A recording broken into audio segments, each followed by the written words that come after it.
Muy buenas tardes a todos y a todas. Muchas gracias por recibirnos una tarde más en vuestras casas.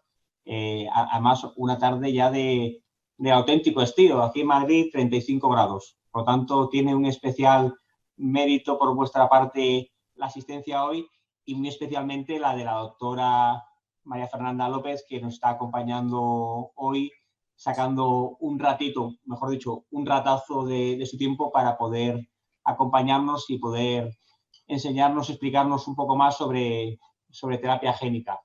Creo que todos conocéis a la doctora López. Voy a hacer un breve bosquejo muy breve de ella. Ella obviamente es médico hematólogo, estudió en la Universidad de Navarra y es médico residente por la Universidad de Salamanca y también se doctoró allí. Hizo una estadía, que antes estábamos comentando antes de entrar en directo, en uno de los centros más importantes de investigación, en el centro SCRIP de La Joya, y desde el año 94, si no me equivoco, es responsable del servicio de hemostasia y trombosis del Hospital Juan Canalejo, el antiguo Juan Canalejo, actual CHUAC, del cual es jefa de servicio. No voy a hacer mención de todas sus publicaciones porque son múltiples y muy variadas. Simplemente revisándolo vi que participó en dos ensayos pivotales tan importantes como fueron el de Cogenate y el de Refacto, o sea que llevan esto de la hemofilia pues desde los inicios de los recombinantes, además con una participación muy importante. Y me comentaba que ya había publicado un blad en los años 80, cosa que yo no recordaba.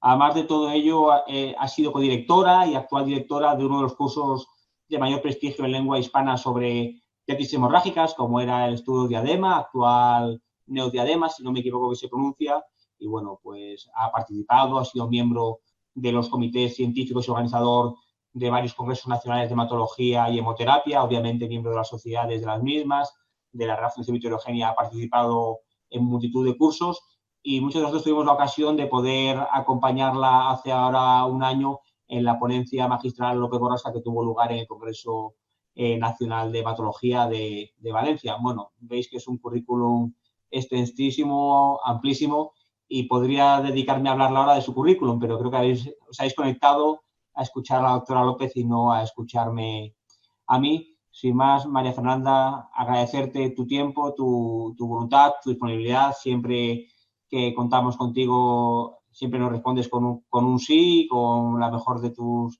voluntades e intenciones, y agradecértelo, y sobre todo que hayas encontrado este ratito una tarde, que la verdad es que cuando acabemos tenemos que salir a la calle a dar un paseo, que es lo que toca. Sin más, muchas gracias, María Fernanda. Tuya es la sala. Muchísimas gracias, Daniel, y muchísimas gracias a FEDEMO por invitarme a estar con vosotros una vez más con una charla de un tema tan apasionante como es en este momento la terapia génica en hemofilia. Voy a empezar haciendo un breve resumen por si hay alguna persona que no está tan introducida en este tema de qué es la terapia génica. La terapia génica es la exención de un gen funcional en las células de un ser humano a través de vectores o vehículos que transportan, introducen los genes dentro de las células. Por ejemplo, actualmente en la mayoría de los ensayos de terapia génica lo que se utiliza son vectores. Y una vez que el gen se ha sido introducido en la célula huésped que nosotros hayamos elegido, la célula empieza a sintetizar la proteína deficitaria. ¿Por qué la terapia génica es tan atractiva en hemofilia? Varios son los aspectos que hacen que la terapia génica se haya podido desarrollar tanto en el ámbito de la hemofilia. Y los principales son que es una enfermedad monogénica. Monogénica quiere decir es que solo está afectado un gen. En el caso de la hemofilia, como bien todos sabéis, el gen del factor 8, y en el caso de la hemofilia B, el gen del factor 9. Otro motivo por el cual la hemofilia es especialmente atractivo es que antes de que existieran los preparados que utilizamos actualmente, y aún incluso a veces teniéndolos a nuestra disposición, la hemofilia tiene una alta morbimortalidad, con hemorragias de repetición, preferentemente en el músculo esquelético, pero también en los pulmones, en el cerebro o en cualquier otra parte del cuerpo. Y además tiene la posibilidad de que una corrección parcial del defecto produce un beneficio clínico muy importante, mientras que la hemofilia grave, las hemorragias son, como ya he dicho, pueden comprometer la vida. Ya si se trata de una hemofilia moderada o leve, la moderada ya disminuyen significativamente las hemorragias y en la leve solo se producen en caso de traumatismos o cirugías. Por lo tanto, cuando se empezó con la terapia génica, pensando que aunque no se corrigiera de todo el defecto, el aumento de los niveles a nivel periférico ya se iba clínicamente a traducir en una gran mejoría clínica. Y otra de las ventajas que tiene la hemofilia es que se puede medir la actividad de lo que estamos haciendo con un simple test en la mayoría de los laboratorios. O sea, podemos saber cuánto factor 8 circula y cuánto factor 9 circula después de haber administrado la terapia génica.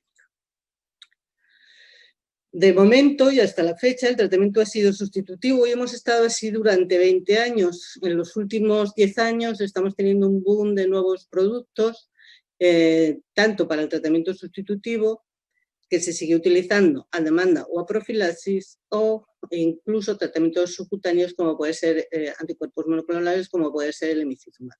Sin embargo, todos este tipo de tratamientos para mantener una vida lo más libre posible de episodios hemorrágicos precisan de la administración constante y continuada de la proteína deficitaria. ¿Cuál es la ventaja de la terapia génica? En principio, y el objetivo es que con una sola infusión se va a resolver el problema. Ha habido avances que también han influido mucho en el desarrollo que está teniendo en este momento actual la terapia génica. Y el primero fue la clonación del gen del factor 8 por allá en 1984. Se clonó el gen entero y se obtuvo a partir de él el factor 8 recombinante que todos conocemos. El segundo avance importante fue, y luego vamos a ver por qué, el de conocer que el dominio B del gen del factor 8 no es funcionalmente activo y que el factor recombinante o el factor 8 puede ejercer su acción con igual eficacia que la molécula completa después de haberle deplecionado el dominio B. La ventaja que tiene es que mantiene la eficacia, pero tiene un tamaño mucho menor. Los primeros estudios en terapia génica fueron poco exitosos y consistieron en la administración del factor 9 preferentemente en el año 2000 a nivel intramuscular y en el año 2006 a nivel introduciéndolo directamente en la arteria hepática. Sin embargo, los resultados que se obtuvieron fueron pobres, con unos niveles máximos de factor 9 de 1,5 o de 3,1 para el que se administraba por vía arterial, y la duración de la respuesta era muy corta, no llegó a superar las 8 semanas. Por lo tanto, estos estudios no pasaron de los ensayos en fase 1. Hoy, en el momento actual, existen dos tipos de terapia. Una que se llama ex vivo y otra que... Fernanda, si puedes esperar solo un segundo, porque por lo que veo se ha caído la intérprete. Vamos a esperar solo un segundito. Si quieres hablo más despacio luego. No, es que se ha caído. Son las cosas de esto de los directos cibernéticos.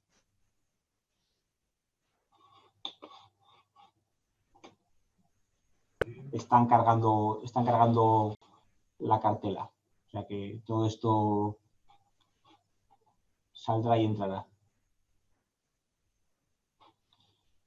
Es que esto de las tecnologías todavía son complejas.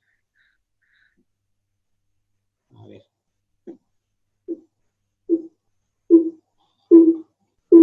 ¿Ahora? Ahora. Vale.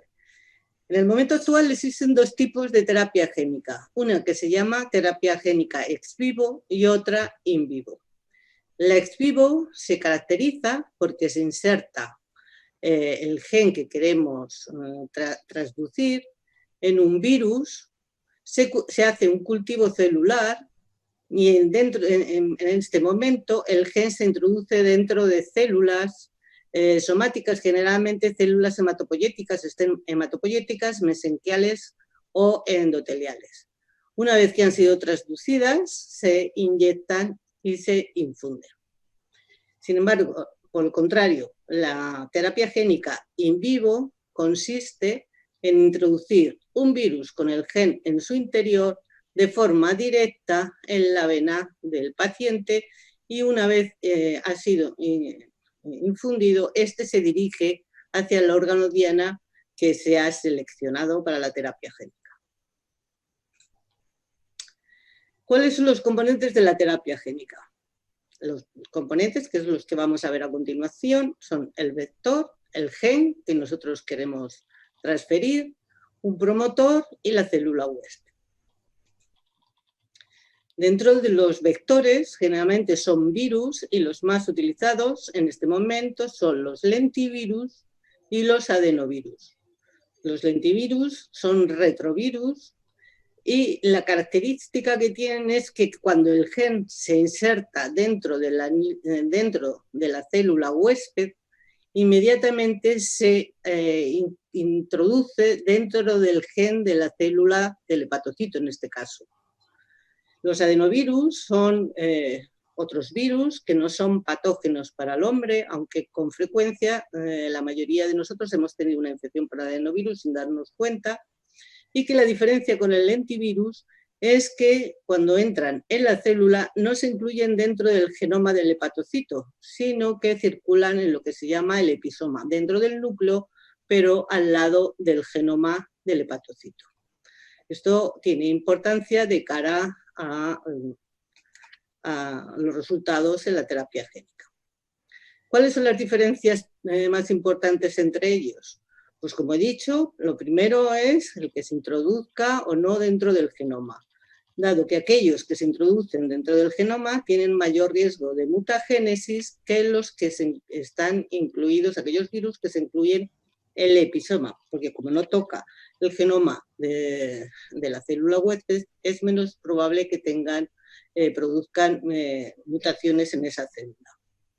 El problema de los adenovirus, la otra diferencia importante entre el adenovirus y el lentivirus es que el lentivirus es mucho más grande, con lo cual caben genes de mayor tamaño, mientras que en el adenovirus solo caben genes que sean inferiores a 5 kilobases, es decir, genes mucho más pequeños. Y la siguiente diferencia es que el lentivirus se usa para la terapia ex vivo y el adenovirus para la terapia in vivo. En terapia génica y en hemofilia, la mayoría de los estudios, ahora en el último congreso de la ISTH, han publicado un caso de una terapia génica con lentivirus, pero hasta ahora todos los estudios disponibles se hacen con adenovirus. ¿Por qué se eligen los adenovirus? Porque no son patógenos, a pesar de que tienen una pequeña cabida, tienen mayor seguridad que los lentivirus. Entonces, ¿qué es lo que se introduce dentro de la cápsula del virus? O sea, aquí en este dibujito veis, esto sería la cápsula del virus y aquí dentro sería lo que nosotros vamos el gen que nosotros vamos a introducir en el paciente. ¿Qué consiste? La parte de arriba correspondería al genoma del adenovirus, que tiene las dos zonas codificantes del gen para que el virus pueda multiplicarse y la información genética, y luego tiene las regiones ITRs, que son las que permiten que el gen se replique dentro de la célula, de cualquier célula. Entonces, lo que se hace en terapia génica es, se retiran los genes del virus y se introduce el gen que nosotros vamos a querer transferir, en este caso el factor 8 o el factor 9, unido a un promotor y se mantienen las partes funcionales del virus, las regiones ITR.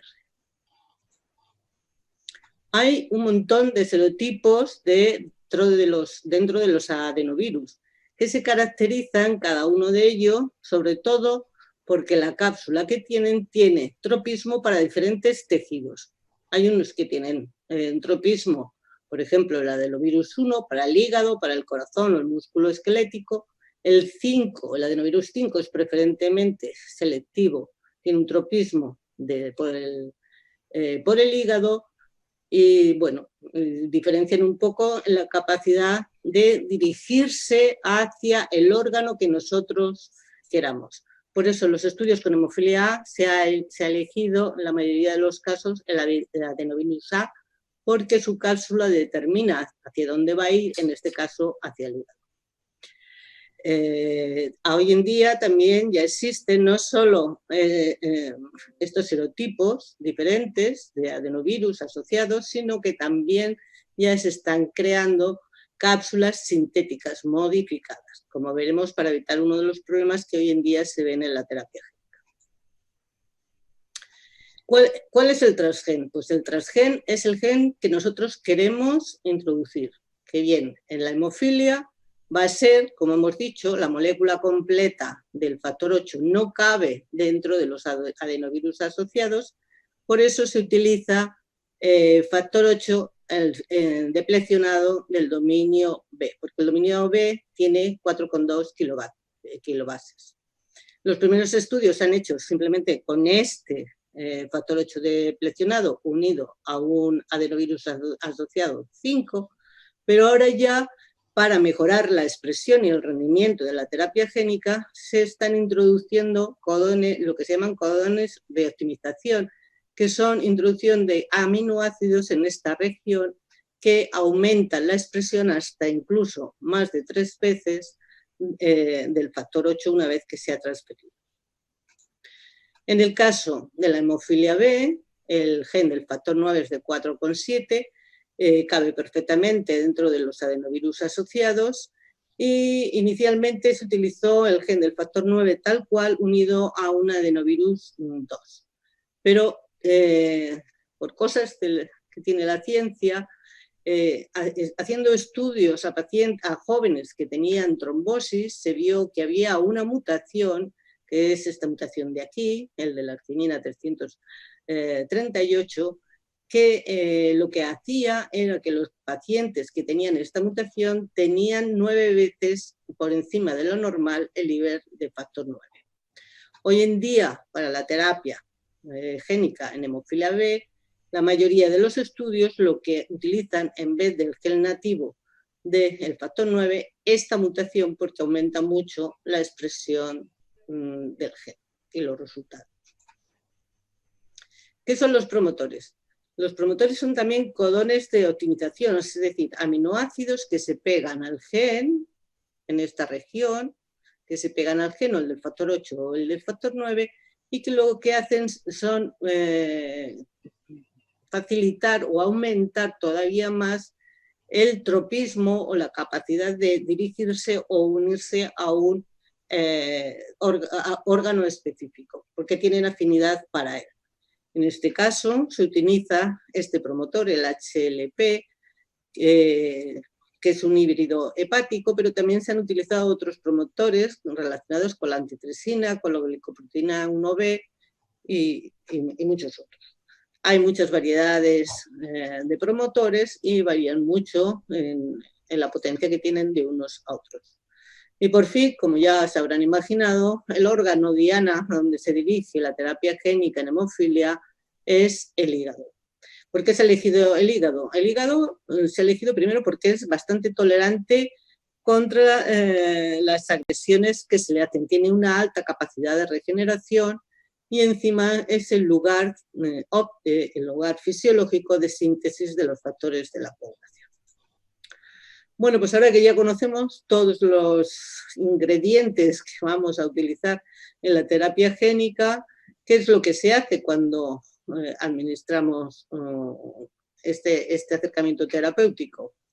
Pues como ya he dicho, se sintetiza el gen terapéutico, se introduce dentro del virus, se inyecta por la vía periférica y una vez que está circulando por la sangre, circula en algunas de las células del torrente sanguíneo, pero se dirige al hígado, donde se asienta y penetra dentro del núcleo de la célula del hepatocito y empieza a sintetizar factor 8 o factor 9.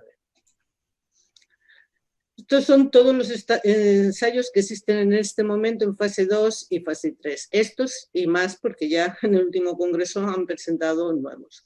Generalmente hasta ahora, y quitando uno que yo conozca, todos se han hecho con adenovirus, de distintos serotipos de adenovirus. Generalmente el 2, el 5 y el 8 son los más ampliamente utilizados, tanto para hemofilia A como para hemofilia B. Y vamos a hablar de los resultados de los dos estudios que están más avanzados, porque ya tenemos seguimiento hasta los 4 años, que son el estudio SPAR para la hemofilia B y el estudio de Biomarin, que ya se encuentra ya también en fase 3. Los primeros resultados en terapia génica, que fueron la base para sentar el inicio de los estudios ya a mayor escala en fase 3 en los pacientes, fue este estudio publicado en 1917 con el adenovirus asociado 5, con el factor 8 humano sin el dominio B, de Biomarin. Este producto, hemos dicho, está... en esta fase del estudio se incluyeron 9 pacientes y lo que se buscaba era cuál era la dosis, qué cantidad de virocitos y virogenes era necesario infundir para obtener una respuesta. Y se incluyeron 3 ramas, una con dosis muy bajas, de 6 por 10 elevado a 12 virogenes por kilogramo, otra con dosis intermedia, de 2 por 10 elevado a 13 virogenes por kilogramo, y 7 pacientes en la dosis alta de 6 por 10 elevado a 13 virogenes por kilogramo. Y el seguimiento de los pacientes fue de 52 semanas. ¿Y qué es lo que se vio? Pues se vio que con las dosis bajas y las dosis intermedias no se sintetizaba factor 8. No había expresión en sangre periférica de factor 8. Se vio que en el resto de los pacientes que utilizaban la dosis de 6 por 10 elevado a 13 virogenes por kilogramo, se producía incrementos del factor 8 en todos ellos, pero con distinto grado de expresión, de manera que había algunos que tenían unos niveles muy bajos y otros que incluso llegaban a superar los 300 unidades por decilitro o 300% de factor 8.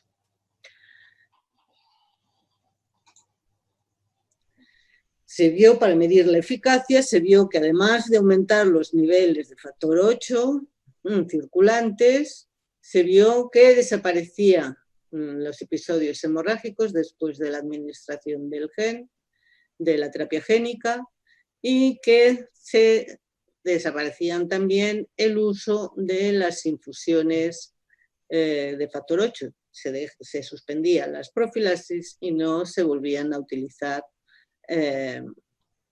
más concentrados. Esto fue la base para que la FDA y la EMEA aprobaran las dosis altas para el tratamiento de la terapia génica y abrió la posibilidad de utilizar unas dosis un poco más bajas de 4 por 10 elevado a 13 virogenes por kilogramo. Como respuesta, efectos adversos durante la fase de la infusión, la verdad es que la técnica es muy sencilla, no se producen prácticamente efectos adversos. Lo que sí que se vio es que a partir de las 2 semanas de inicio de la terapia génica se observaba un incremento de las transaminasas, que en casi todos los pacientes, y que no siempre se relacionaba con el nivel de expresión del factor, a veces sí, aquí hay un pico alto de transaminasas, pero el nivel de expresión es bajo, pero sin embargo aquí también hay un pico muy alto y la expresión del factor 8 estaba por encima del 100%. Estos picos este pico de elevación de las transaminasas generalmente se controlaba de forma bastante eficaz con prednisona 40 miligramos, de manera que en los ensayos se introdujeron la profilaxis con prednisona a partir de la 2 o 6ª semana para evitar las transaminitis. Los estudios en fase a los 2 años de seguimiento con las dosis altas de los pacientes del estudio anterior mostraron cómo a partir de las 52 semanas existe una disminución en la expresión del gen, o sea, de los niveles de factor 8 circulante, pero siguen manteniéndose niveles adecuados de factor 8.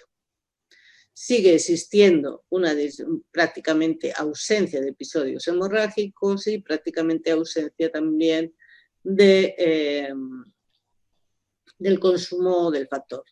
Ningún paciente ha vuelto a recibir profilaxis, han desaparecen las articulaciones diana y solo un paciente, y la reducción de los episodios hemorrágicos es superior al 90%.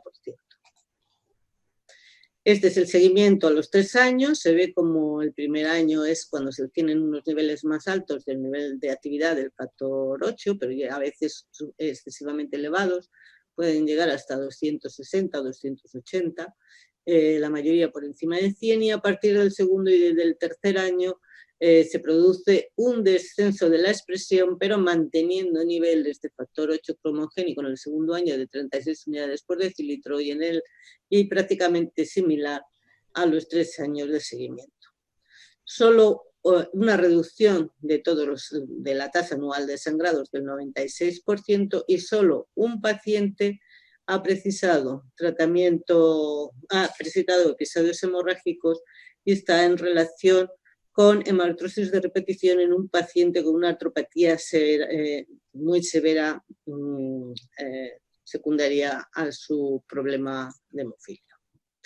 Y este es el seguimiento que acaba de ser publicado de los mismos pacientes a los 4 años. Como ven, se mantiene la expresión con niveles que oscilan entre el 30, 20, 30 y hasta 130% de factor 8.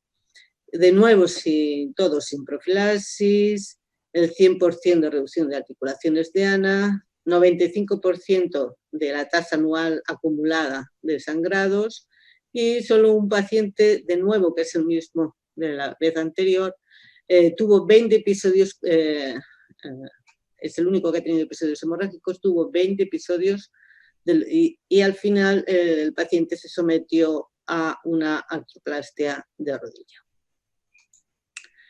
En el campo de la hemofilia B se utiliza el factor 9 Padua, es decir, esa variante que tiene hiperactiva del gen, asociada a un adenovirus 2. Se incluyeron en el estudio 10 pacientes con una única dosis, una dosis bastante más baja, de 5 por 10 virogenes por kilogramo, y el seguimiento fue de 78 semanas el inicial, y ahora ya llevan un seguimiento de hasta 492 semanas. Como se ve, también existe un incremento no tan alto como para el factor 8, pero mantenido en el tiempo durante el primer año, y se mantiene con una media de 33,7% de factor 9 más menos 18 según los pacientes. También, de nuevo, la terapia en estos casos fue eficaz. Consumo previo antes de la terapia génica, consumo después de la terapia génica, y esto es el consumo, estos son episodios hemorrágicos, y esto es el consumo de factor 8, que pasa de una media de 294 a 49 unidades, porque hay un paciente que sí que presenta episodios hemorrágicos, que es el paciente 4, en el que la terapia génica no fue eficaz. También se observa el incremento de las transaminasas, que se controla en verde, que se controla con la prednisona. ¿Y cuáles son las limitaciones y los desafíos que tiene en este momento la terapia génica? Pues las limitaciones o los datos más importantes son la presencia en el sujeto de anticuerpos neutralizantes ante la cápsula del virus, que se mantenga la expresión a largo plazo, que sean también seguros a corto plazo, lo son a largo plazo. Siempre se ha temido que pudiera producir la terapia génica un incremento de inhibidores y, sobre todo, que no se pueden utilizar en pediatría. Entonces, yendo un poco por partes, la primera parte, una vez que se introduce el gen, como hemos dicho, si el sujeto anteriormente prácticamente había tenido una infección por el adenovirus, ya el sistema inmune del sujeto ha producido anticuerpos. Entonces, el problema es que cuando se administran las cápsulas que llevan del adenovirus, que lleva el gen dentro, si existen anticuerpos, se pegan a ellos, los neutralizan e impiden que pasen dentro de la célula del hepatocito. Este es el primer problema.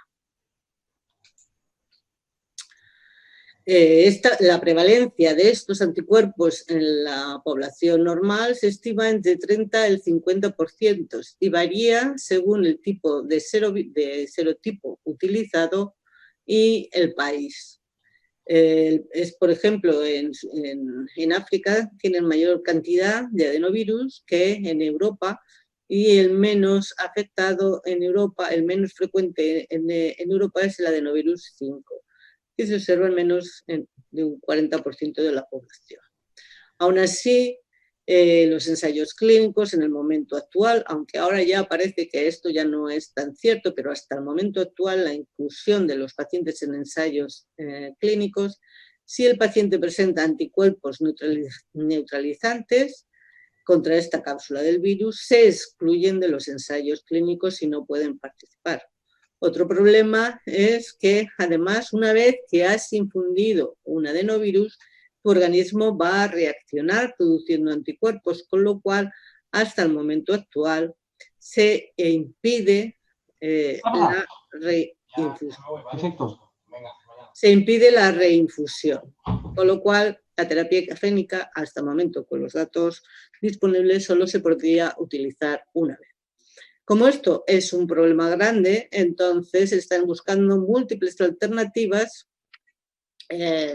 como son administrar previamente cápsulas vacías, porque el anticuerpo, para engañar al anticuerpo y que se pega a las cápsulas vacías, y una vez que están todas ocupadas, meter el virus, las cápsulas con el virus. Otras veces lo que se hace es hacer plasmaféresis, que lo que consiste es en retirar los anticuerpos para que cuando metas el virus no esté presente y dé tiempo a que pasen dentro de la célula. Se están utilizando cápsulas modificadas, ya hay cápsulas sintéticas, hay una que se llama adenovirus sintético S3, pero todavía no, los ensayos todavía no han empezado con esta nueva cápsula. También se están haciendo investigaciones para utilizar nanopartículas y en aquellos casos en los que no se observa estos resultados, hay algunos que están utilizando lentivirus. En vez de plantean utilizar lentivirus en vez de adenovirus, dado que para los lentivirus es poco frecuente que existan anticuerpos neutralizantes. Sin embargo, ya se está viendo también que no siempre la presencia de estos anticuerpos neutralizantes impide la expresión del gen, y hay ya un ensayo en el que no tiene en cuenta o que permite la inclusión de pacientes con anticuerpos neutralizantes y el título, hasta un título definido, y consiguen la expresión del gen. Siguiente problema son las transaminitis, que son debidas a una respuesta de la inmunidad celular. Una vez que el virus ha entrado en la célula, este virus, la cápsula, el transgen se mete dentro del núcleo de la célula, pero la cápsula se excluye y esa cápsula es reconocido por el sistema inmune y produce pone en marcha la inmunidad celular y con ello la aparición de anticuerpos contra la cápsula. Normalmente la transaminitis es transitoria y se corrige con esteroides profilácticos, pero en algunos casos se está viendo que la respuesta no siempre es satisfactoria. Tampoco se ha visto, como ya he dicho, que la presencia de incremento de las transaminasas siempre se acompañe de una pérdida de la expresión. Lo que no sé, hasta la fecha, estos pequeños aumentos de las transaminasas no son muy significativos, pero se desconoce cuál puede ser su efecto a largo plazo. Por eso, como ya he dicho, están empezando a buscarse otros vectores menos inmunógenos, como son la introducción del lentivirus dentro de adipocitos derivados de las células STEM, o se están buscando otros órganos diana como el músculo para evitar este problema. Por lo tanto, de momento y con los conocimientos que hay en los ensayos actuales, la terapia génica solo es para pacientes hemofílicos sin antecedentes de hepatopatía. Como ya hemos dicho, a largo plazo la seguridad también es importante y uno de los posibles temores es que la terapia génica puede inducir a largo plazo mutagénesis en la célula huésped y con ello un cáncer. La mutagénesis es muy más significativa en aquellos casos en el que el nuevo gen se inserta dentro del gen del hepatocito, como puede ser con los lentivirus. Pero con los adenovirus asociados, la mayoría, como ya hemos comentado antes, está en el episoma y no se integran, aunque no se puede excluir que alguno de ellos se incluya dentro del genoma. A lo largo, ya se han seguido el seguimiento de estos pacientes en perros es de 10,8 años y ya existen pacientes que se han seguido durante 4 años, como hemos visto ya en los ensayos publicados.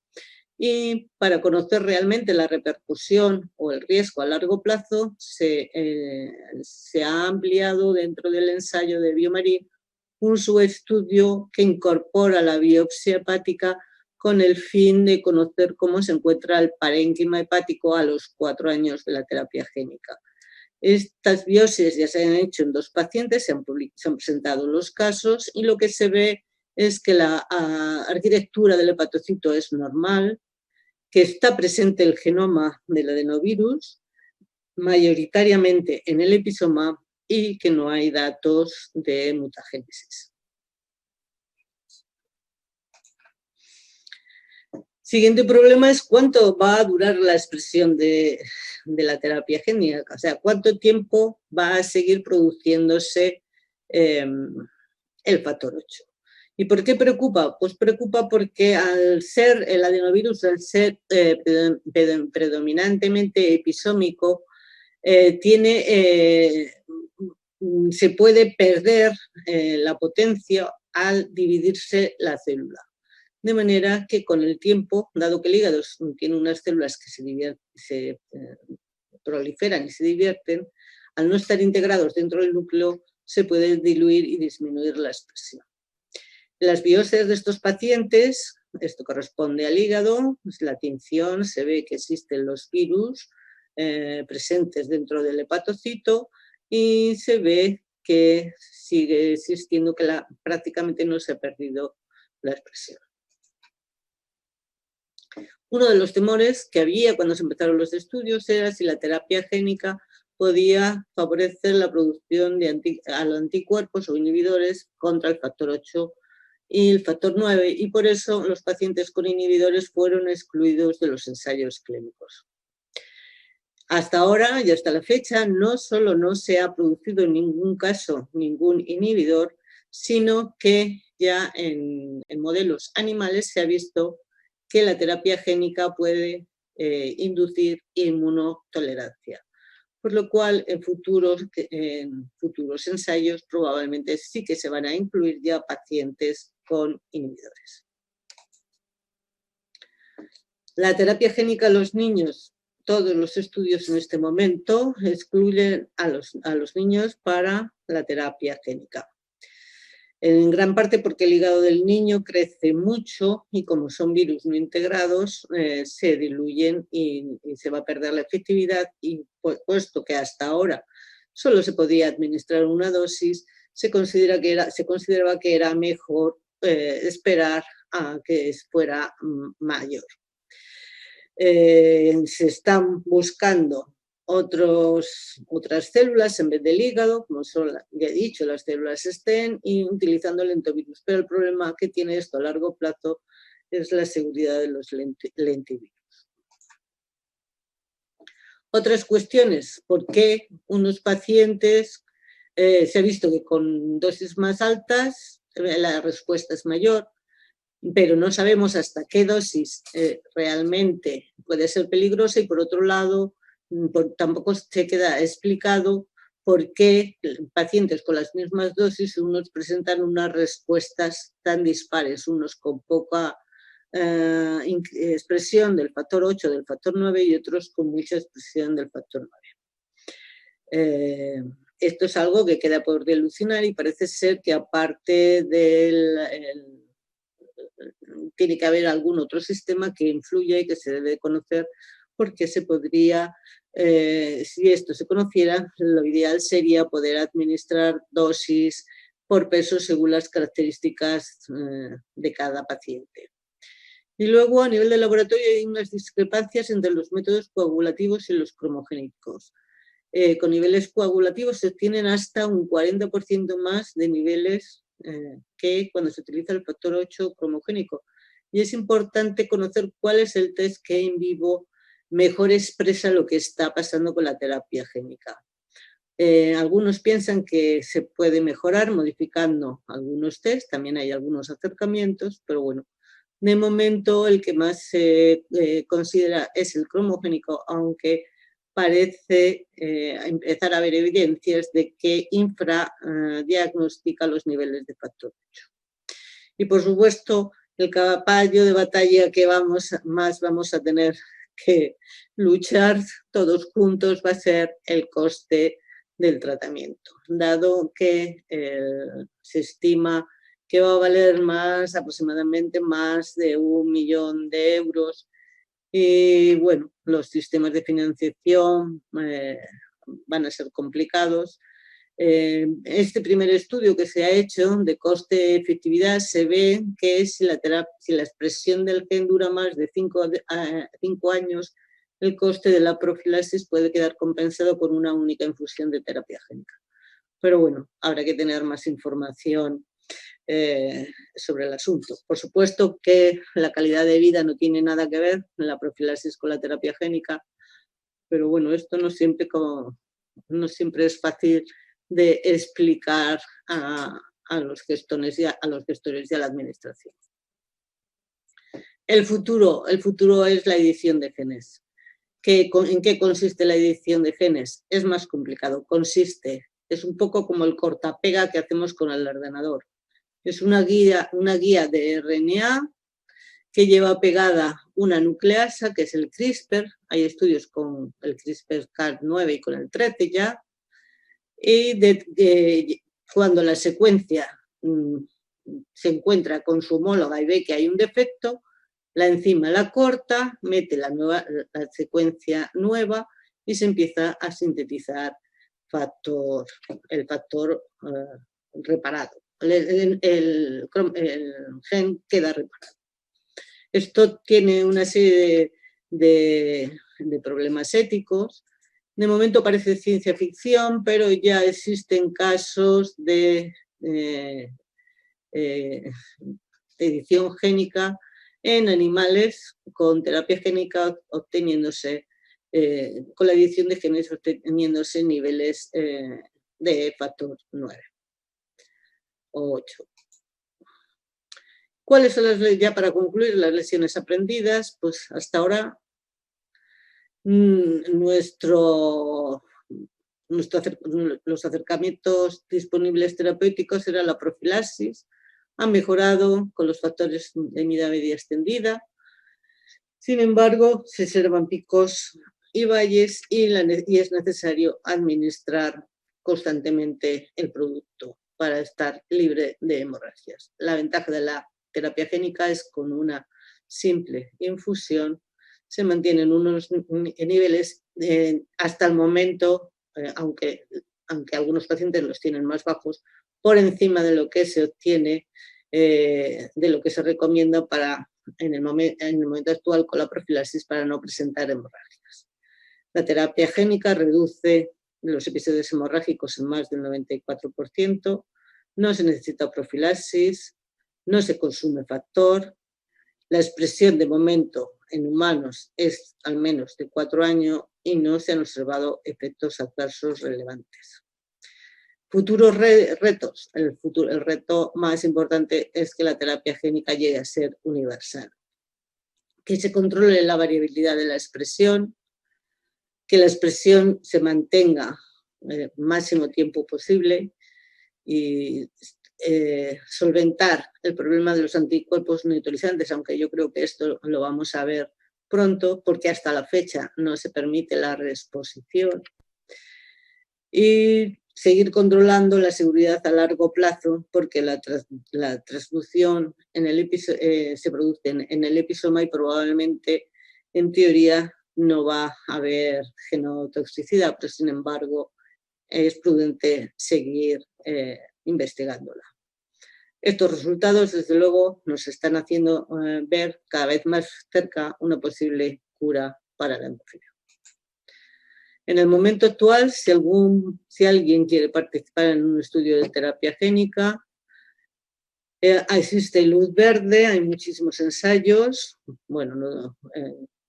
para poder incluirse en adultos y en pacientes con función hepática normal. Son los dos principales requerimientos. Hasta ahora se excluía a los inhibidores, pero se va a abrir un ensayo en que se van a poder incluir pacientes con inhibidores. Y la terapia génica, de momento, está vetada para niños, hasta ahora con anticuerpos neutralizantes frente al adenovirus, aunque yo creo que ya hay un trabajo en el que sí que se permite, si el título no es excesivo. Sí que está vetada si existe alteración de la función hepática o infecciones, antecedentes de infecciones por los virus de la hepatitis B y la hepatitis C. Muchísimas gracias por su atención y bueno, sabéis que en nuestro centro sí que estamos haciendo terapia génica y todo lo que hemos aprendido lo hemos hecho en equipo y a todos ellos quiero agradecer la colaboración y el entusiasmo que han puesto en este campo dentro de mi servicio. Muchas gracias.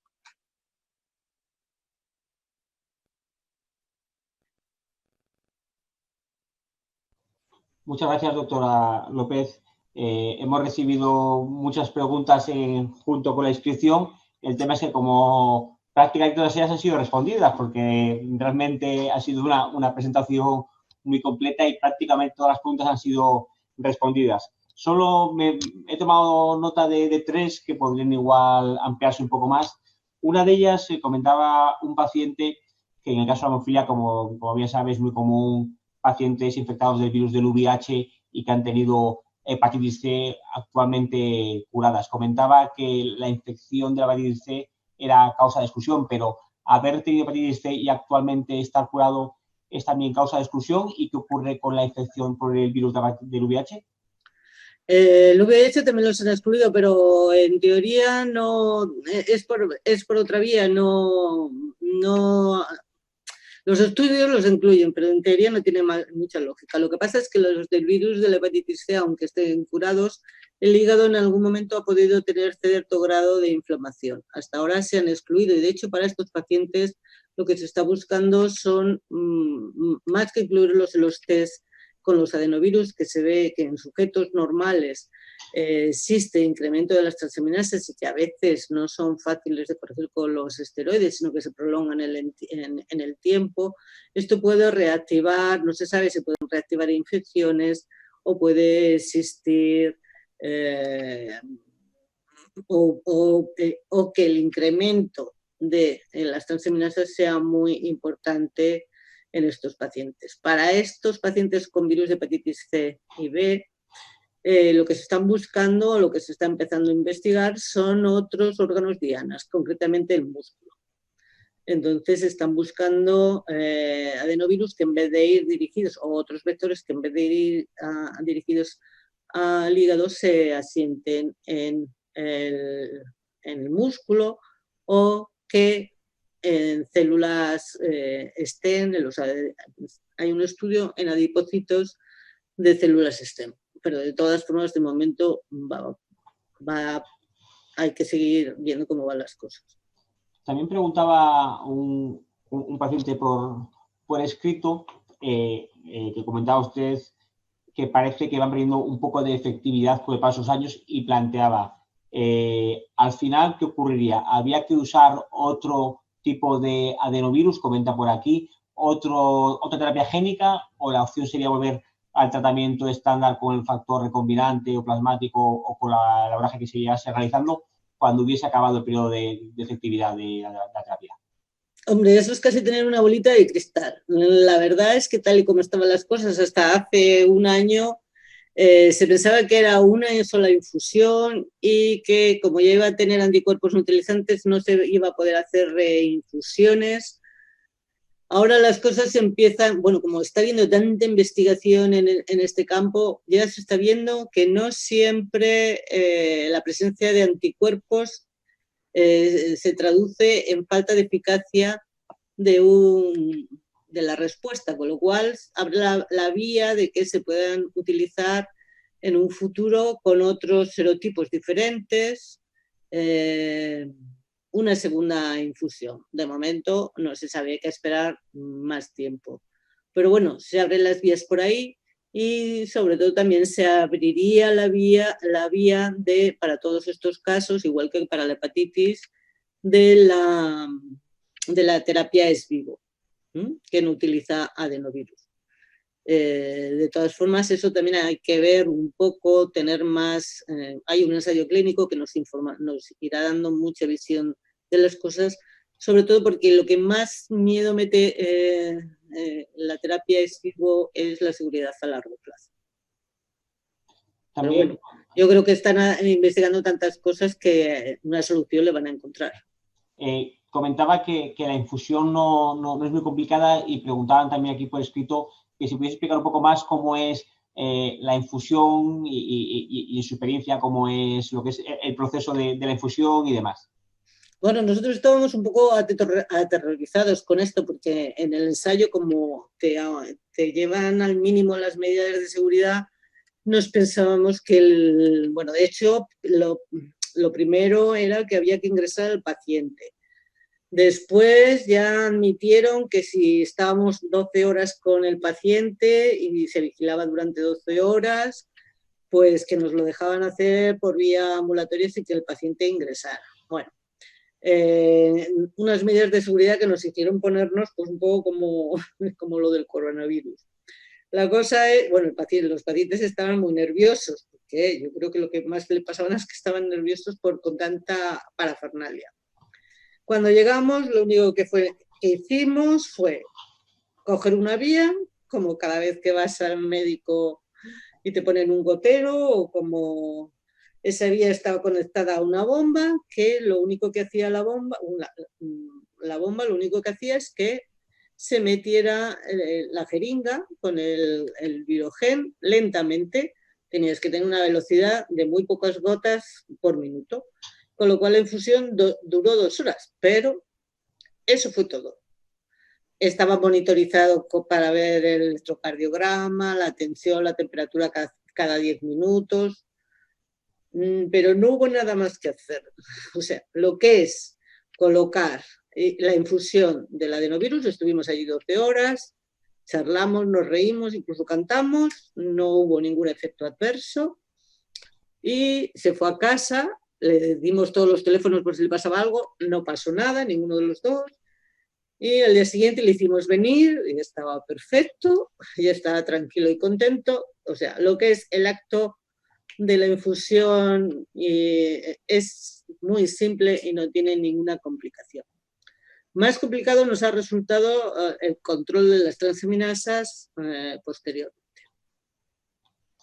Y por último, como última pregunta, también muy interesante, preguntaba una persona si hay algún tipo de investigación para otras coagulopatías congénitas, si hablaba de la enfermedad de von Willebrand. El von Willebrand, de momento, yo creo que eso tendrá que ir a la edición de genes si es que algún día llegue. El von Willebrand, si el factor 8 es grande, el von Willebrand es 10 veces más grande que el factor 8. No se conoce ningún virus donde quepa la molécula del Willebrand. Y tampoco se ha visto que el Willebrand funcione por trocitos, quitándole trocitos para que pudiera caber dentro de los virus. Es una molécula tan grande que de momento en Willebrand no están haciendo nada. Sí que hay casos descritos, sobre todo se plantean en algunas coagulopatías con genes pequeños, como puede ser el factor 5, por ejemplo, o otro tipo de factores, pero todavía está muy verde. Pues, doctora López, muchísimas gracias por esta presentación, que como he dicho, teníamos muchas preguntas por escrito, pero es que han sido todas contestadas, por lo tanto ha sido fenomenal. Y también comentar a los participantes que algunos participantes han tenido algún problema con el audio, al principio no se escuchaba, pero la grabación que se subirá a YouTube tiene el audio que nos acaban de comprobar el equipo informático, que la grabación estará totalmente ok.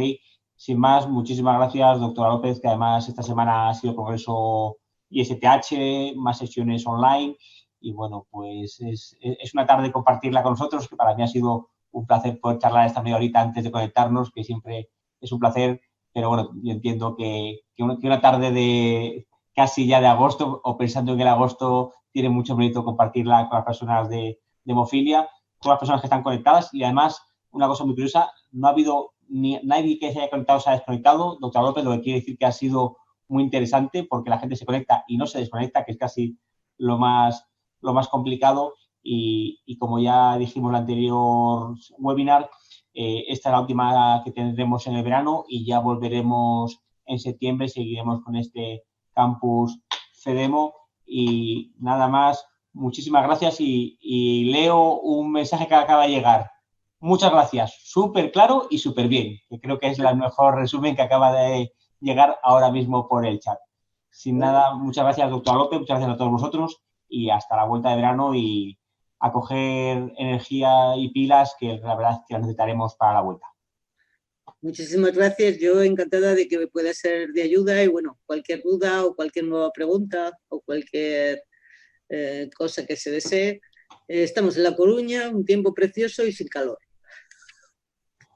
Pues nada, muchísimas gracias a todos y hasta la próxima.